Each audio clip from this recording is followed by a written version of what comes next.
Hello everyone, मेरा नाम है देवांशु और आज हम लोग देखने जा रहे हैं unimolecular nucleophilic substitution reaction, that is SN1 reaction which is a part of nucleophilic substitution reaction.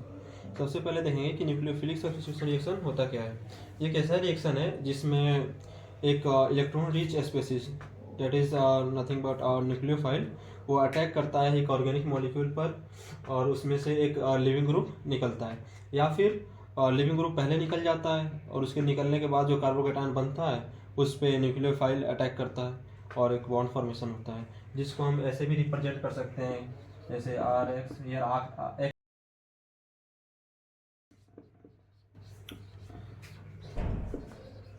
RNNU के बीच में यहाँ पे बॉन्ड फॉर्मेशन हो और ये हमारा लिविंग ग्रुप है। बेसिकली न्यूक्लियोफिलिक सब्स्टिट्यूशन रिएक्शन दो प्रकार के होते हैं, unimolecular nucleophilic substitution reaction that is SN1 and bimolecular nucleophilic substitution reaction that is SN2। तो इस वीडियो में हम देखने जा रहे हैं यूनिमोलिकुलर न्यूक्लियोफिलिक सब्स्टिट्यूशन रिएक्शन। यह रिएक्शन दो स्टेप्स में होता है, जिसमें पहले स्टेप्स में क्या होता है कि जो न्यूक्लियोफिलिक जो लिविंग ग्रुप है वो निकलता है एंड कार्बोकेटायन जनरेट होता है। सेकेंड स्टेप में जो कार्बोकेटायन जनरेट हुआ है उस पर न्यूक्लियोफिलिक अटैक होता है और कार्बोकेटायन और न्यूक्लियोफाइल के बीच में बॉन्ड फॉर्मेशन देखने को मिलता है। तो पहले स्टेप को हम बोलते हैं हेट्रोलाइटिक क्लीवेज। हेट्रोलाइटिक क्लीवेज का मतलब होता है कि ऐसा बॉन्ड क्लीवेज जिसमें जो दोनों एटम्स हैं जिनके बीच में वो बॉन्ड है वो दोनों एटम्स डिफरेंट है। जैसे इस केस में हम देख रहे हैं कि अगर लिविंग ग्रुप हमारा हाइड्रोजन है तो अब उसके अदर साइड में कार्बन एटम के साथ वो जुड़ा हुआ है, दोनों डिफरेंट एटम्स हैं, इसलिए यहाँ पे हेट्रोलाइटिक क्लीवेज होता है जो कि फर्स्ट स्टेप है यूनिमोलिकुलर न्यूक्लियोफिलिक सब्स्टिट्यूशन रिएक्शन का, दैट इज SN1 रिएक्शन का। इसमें ये हमारा पेरेंट मॉलिक्यूल है जो कि हेट्रोलाइटिक क्लीवेज अंडरगो हो रहा है। इसमें पहले ट्रांजिशन स्टेट बनता है, फिर हमारा कार्बोकेटायन प्लस ये लिविंग ग्रुप बनता है। क्योंकि इस स्टेप में हमें इंटरमीडिएट मिल रहा है हमारा, जो कि हमारा कार्बोकेटायन R+ है, तो इस स्टेप को हम बोलते हैं RDS, that is rate determining step, क्योंकि ये स्टेप जो है वो स्लो है इसके कंपेयर में कि R+ पे न्यूक्लियोफिलिक अटैक होगा। ये रिएक्शन फास्ट रिएक्शन होगा और ये इसका प्रोडक्ट है। तो जो हेट्रोलाइटिक क्लीवेज वाला जो स्टेप है उसमें हमारा इंटरमीडिएट मिल रहा है, तो ये स्लोएस्ट होगा, इसलिए इसको बोलेंगे हम RDS, that is rate determining step. अब चूंकि रेट ऑफ रिएक्शन होता है वो डिपेंड करता है हमारे RDS पर, तो अब हम देखेंगे kinetics of SN1 reaction. Kinetics का वर्ड आते ही सबसे पहले दिमाग में आता है रेट ऑफ रिएक्शन। तो अगर हम इक्वेशन लिखे रेट लॉ का, तो हमारा अगर R को हम बोल दे rate of reaction is equals to, here if rate constant is K, then K into the concentration of reactant, that is RX। अब यहाँ देखने वाली बात यह है कि चूंकि हमारे रेट लॉ के इक्वेशन में न्यूक्लियोफाइल का कोई कंसंट्रेशन का टर्म ही नहीं है, तो हमारा जो रेट ऑफ रिएक्शन है वो इंडिपेंडेंट होगा concentration of nucleophile के, that is rate of SN1 reaction is independent of concentration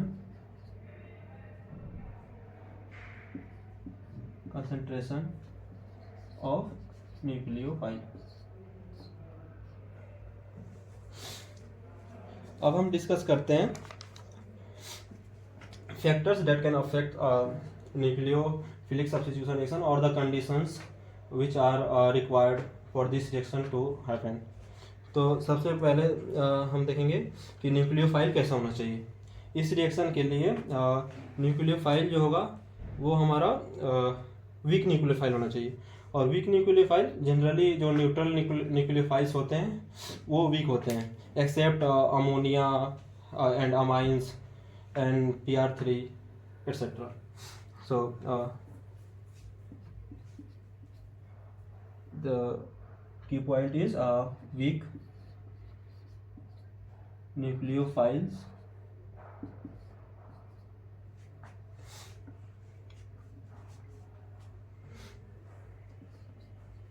favors SN1 reaction।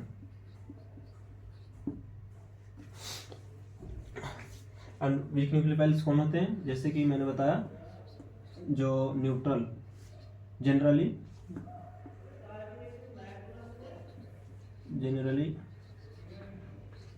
जो न्यूट्रल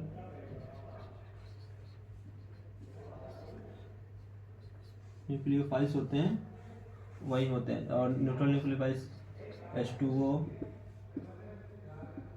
हमारा अल्कोहल्स हो गए, थायोल्स हो गए, एटसेट्रा।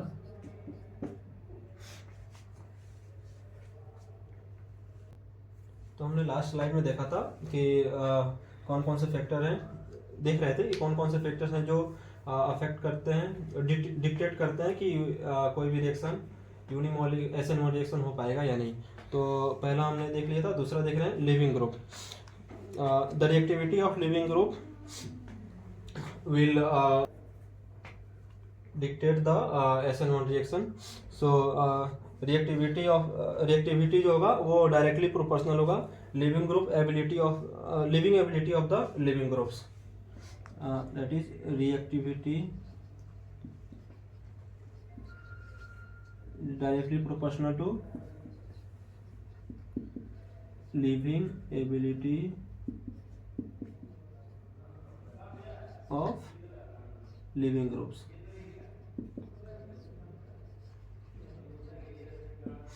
इसका ऑर्डर होता है फॉर हैलोजेंस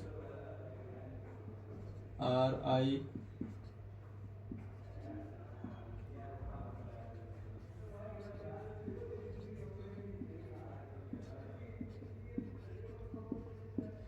जो RF होता है ये वॉश्ड लिविंग ग्रुप है। सो अगर ये रहता है X के जगह X अगर फ्लोरीन रहता है तो SN1 रिएक्शन नहीं हो पाएगा। अब हम देखते हैं सॉल्वेंट।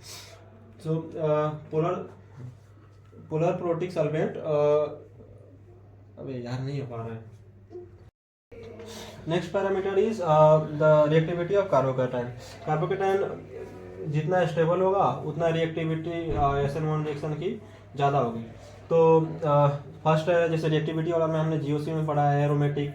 ये हटेगा, X ग्रुप लीव करेगा तो यहाँ पे एरोमेटिक 7 मेंबर रिंग फॉर्म होगी with 6 pi electrons and conjugation is there.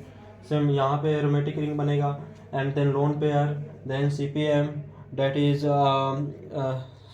cyclopropyl methyl carbocation, that is here dancing resonance is there which will be providing its very high stability. And then tertiary carbon, then benzylic carbocation, then it is second 2-degree carbocations. Here in primary carbocations only, like अगर यहाँ पे बनता है carbocation तो चूंकि SN1 reaction में rearrangements favourable है क्योंकि कार्बोकेटायंस बन रहे हैं तो आराम से रीअरेंज हो सकते हैं। नेक्स्ट स्टेप में न्यूक्लियोफिलिक अटैक होगा।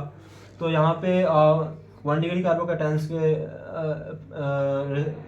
में सिर्फ इस केस में जब रीअरेंजमेंट होगा एंड 3 डिग्री कार्बोकेटायन बनेगा तो ये फेवर करेगा SN1 रिएक्शन के। अदरवाइज इसके बाद जितने भी कार्बोकेटायंस होंगे 1 डिग्री वो फेवर नहीं करेंगे।